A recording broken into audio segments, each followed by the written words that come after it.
Thanks for sticking around. That was cool. Rewatchables Film Festival. We've been here all weekend. That's Sean Fennessey, Chris Ryan. I'm Bill. Thanks for coming. How many of you had not seen that movie? Oh my God! Wow. Newman won! How about that? Wow. Chris wrote and directed that movie. Yeah, there he is, the writer and director himself. Yeah, so Paul Newman did not win Best Actor for that movie, and it was a big thing at the time. He's one of the most famous actors of the 20th century, and he lost to Ben Kingsley and Gandhi. But He did. He'd been nominated, I think, 6 or 7 times at that point, and everyone thought this was going to be it for him. And this was, I think, the best role of his career, other than maybe Cool Hand Luke. What do you think? Color of Money for me. Yeah. Oh, and then Color of Money, he finally wins it 4 years later, or 5 years later, which people think were a little bit of a makeup Oscar. But when you watch this now, what do you think, Sean? It's one of the great American dramas ever made. From one of the greatest writers of American plays and movies, from one of the greatest directors of films, starring one of the greatest actors. Incredible supporting performances. It was nominated for 5 Oscars and won 0. Which is a real drag to think about, and why the Oscars sucks. And yet, we continue to talk about them on this show and elsewhere in my life all the time. I believe it did get a special Oscar for pinball, though. Yeah. Yeah. Best egg in a beer. Yeah. Have anyone ever done that? It was egg straight into a beer? Is that a Boston pastime still? No? So that was a weird stretch for the Oscars where they were awarding like these big splashy Gandhi, Out of Africa, those type of movies. And the stuff that endured was a movie like that, which, you know, when we did this for Rewatchables a few years ago, you do all the research and you find out the bar. My dad, who's here, had always told me that bar was in the Common and you could see the park in the background. And that's how I lived my life for 40 years. It was all a lie. It was all a lie. They filmed that in New York. The bar scenes were in New York. And it made it seem like it was Boston in the background. But with that said, I still think this was the OG Boston movie for a while. And if you go back to the lineage of it, Friends of Eddie Coyle, which we're showing here tomorrow, this movie, and then we move into the Good Will Hunting, The Town, The Departed. There's some major ones, but this would always be the first one mentioned. And, you know, when you watch it, it's not really a Boston movie. But is it, so when you say that, is it because of the characters and the sort of the lifestyle and the people, the hard-bitten sad drunks? Well, it's got Boston locations, but could this movie have been set in a couple other cities? Probably. There's some stealth Boston stuff. The accents work. There's some Beacon Hill. I think the role of the church in the city certainly matters. That's the big thing. And I think that there's something about how hard-bitten the winter is and how beat up the people are by the winter. And like, you know, respectfully, I lived here, you know, like it made me who I am and everything, but like it is a tough winter town. And you can kind of just feel these people trying to like get through the night to get through the day every day. And it's the scene when he comes in and it's raining outside and that's good for business for the bar. There's just some moments that feel very Boston. Yeah, we did the Good Will Hunting Rewatchables on Thursday, and I was talking about some of the staples of Boston movies, and this has shifted this century. It's always like late May in a Boston movie. It's always like super nice out, and there's no traffic ever. This is like an old school, you could kind of feel the characters just trying to get through the day during shitty weather. And Frank's one of my great favorite alcoholic characters, I think, ever. Really feel all the losses, the divorce, all the terrible things that have happened to him, and he's just making mistake after mistake. If he doesn't stumble into the phone bill thing, I think they're on First Take the next day just killing him for his performance. Stephen A. does 17 minutes straight to camera about Galvin. Your star witness left for the Bahamas. When the big game comes, Galvin's not There there. are some things I could say about Galvin. I'm not going to say them. Right. But then really lucks out. And I just think one of the reasons that this became one of the great rewatchable dramas for me is this movie just kind of gains steam and footing. And then the last 40 minutes, you just can't not watch. From basically the moment he gets the phone bill, figures out that piece all the way through. It is just, and it was really fun.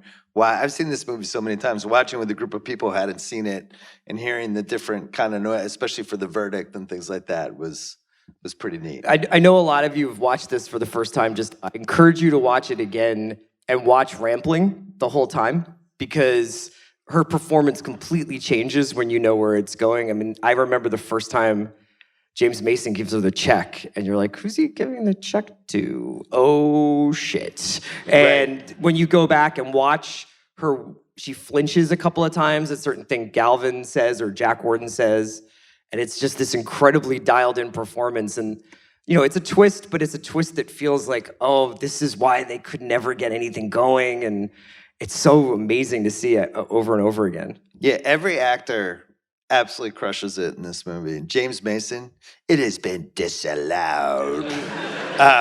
He's just chewing up scenery. The judge, what's Milo our judge's name? O'Shea, Yeah, Milo who, O'Shea. in my opinion, is one of the most evil characters in movie history. There's no good reason why he is so sided with James Mason's character in their defense, other than he's just a bastard. Right. He really wanted his lunch. All the people. Let that guy He's like, oh, you're an testify. independent lawyer? You're about to be screwed, sir. Right. Well, and then all the people who work in the firm, they're just such douchebags all the way down the line. That one guy's like, hey, we found out the guy they're bringing in, he's black. And it's just, you just hate every single person.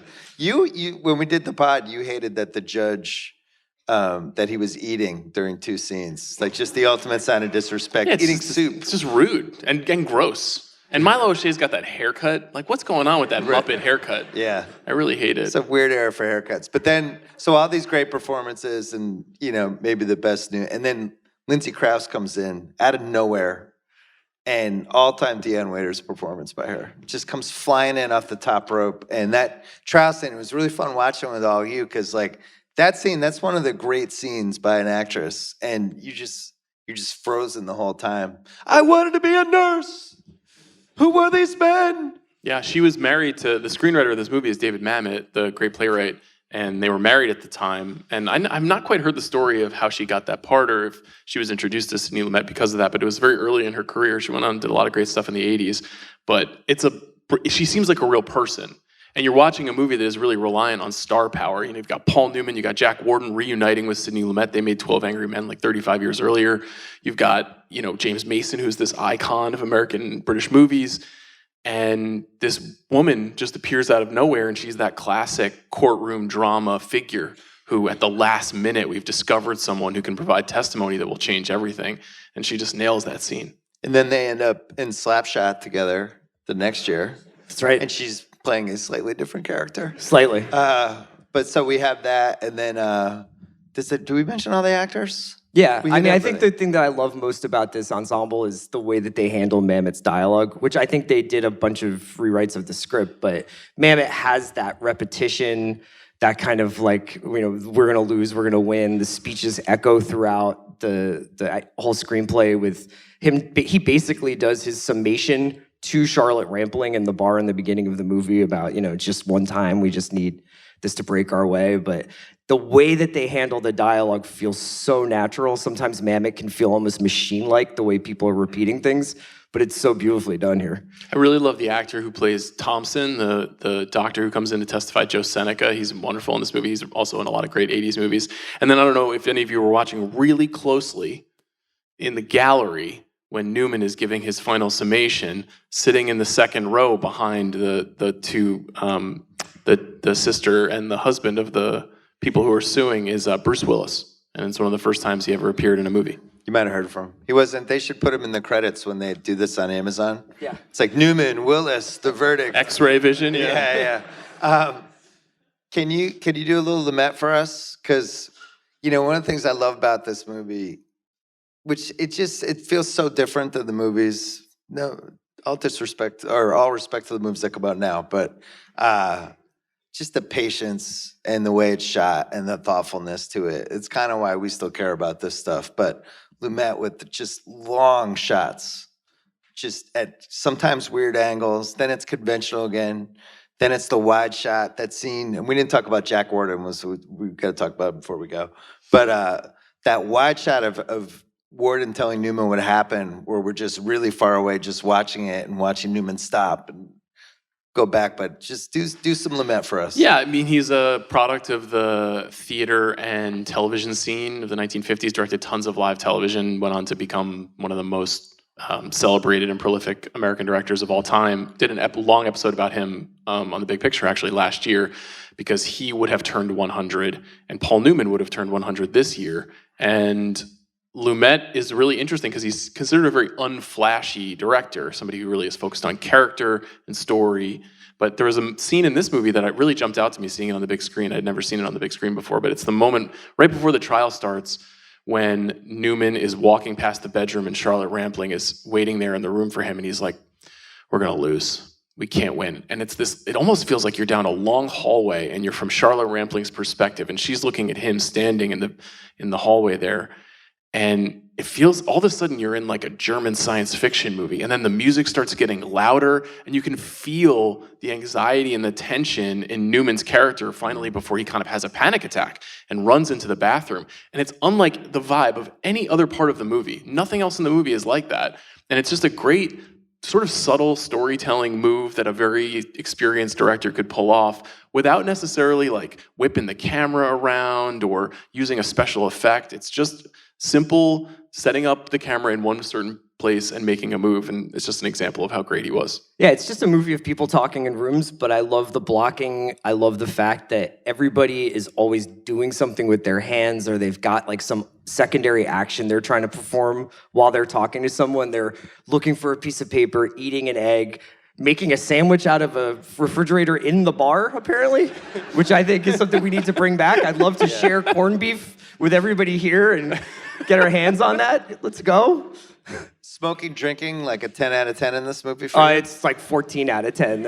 I think that I stopped smoking because I would never be this good at it. Yeah. There's that one part when he asks her to go to dinner, and then they're just 5 feet away at one of the tables next to it. It's great. That bar is a bar that's been in a couple different famous movies. I remember we did the research. I think might have been in The Godfather too. Yeah, it's in Alphabet City in New York. Yeah.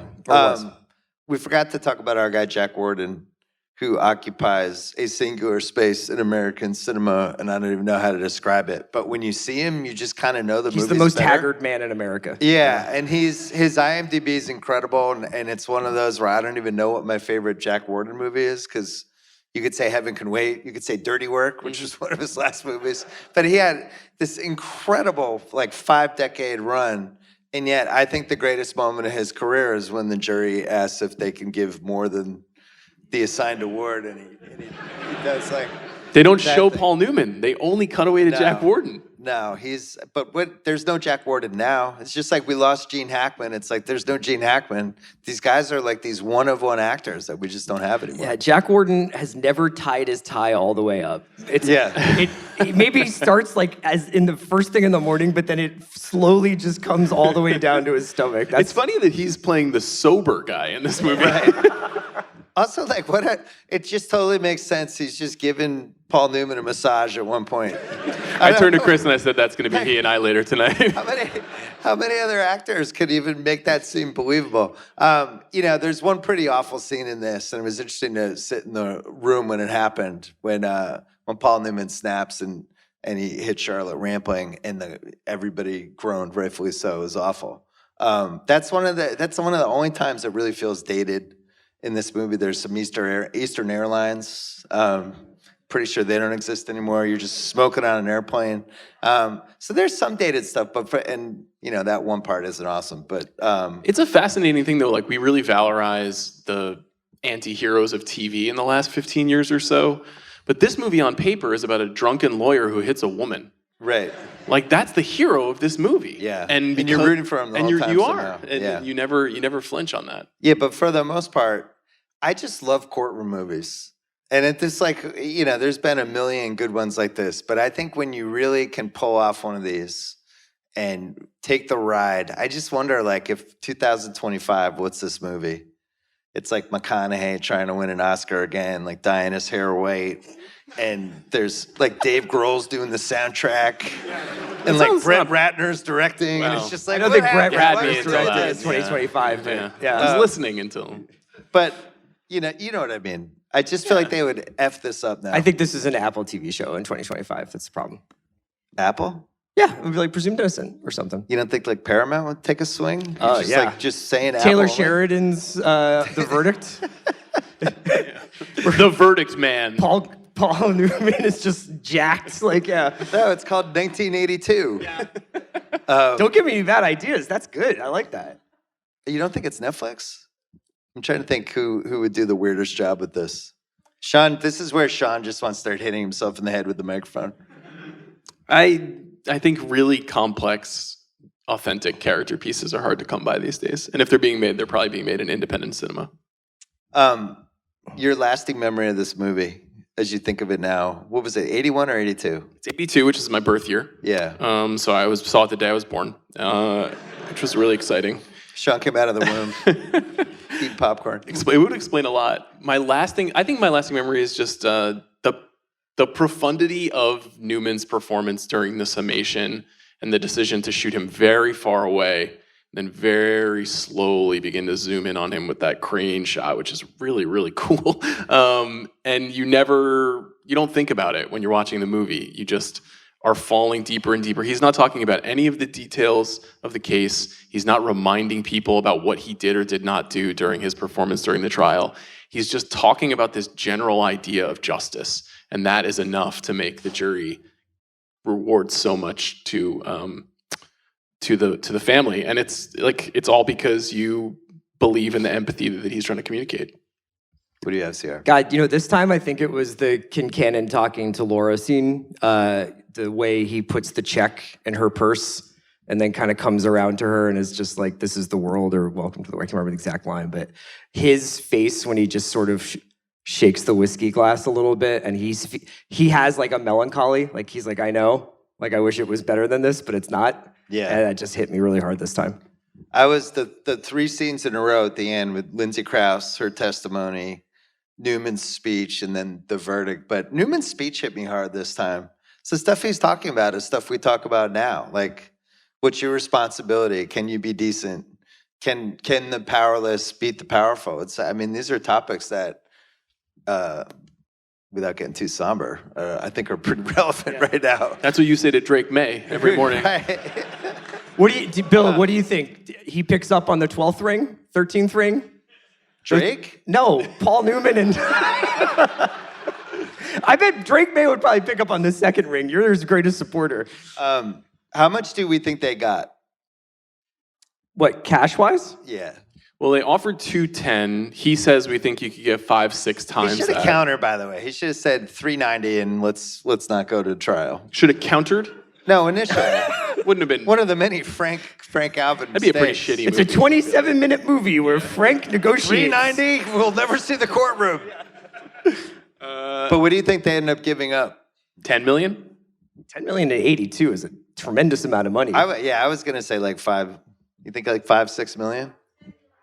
Between 5 and 10? Oh. But what happens is the sequel to the verdict is them just appealing this for the next 9 years.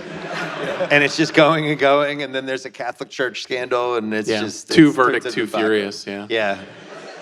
It's not Paul Newman in the second one, it's like Robert Loggia. No, it's instead. Vin Diesel. Yeah. And that's how it goes. Anyway, we have, tonight we have Good Will Hunting, and we have The Town, which were 2 really great Boston movies. That's true. And with good performances. And The Town is, I think, 15 years old this year, so we're going to be talking before that one as well. But we loved that you all came out for this, and thanks to the Coolidge Incredible Theater as job well. by We love you it guys here. coming out Thanks, here. everybody. Thank Good you, to have the everybody. Coolidge. Thank you so much.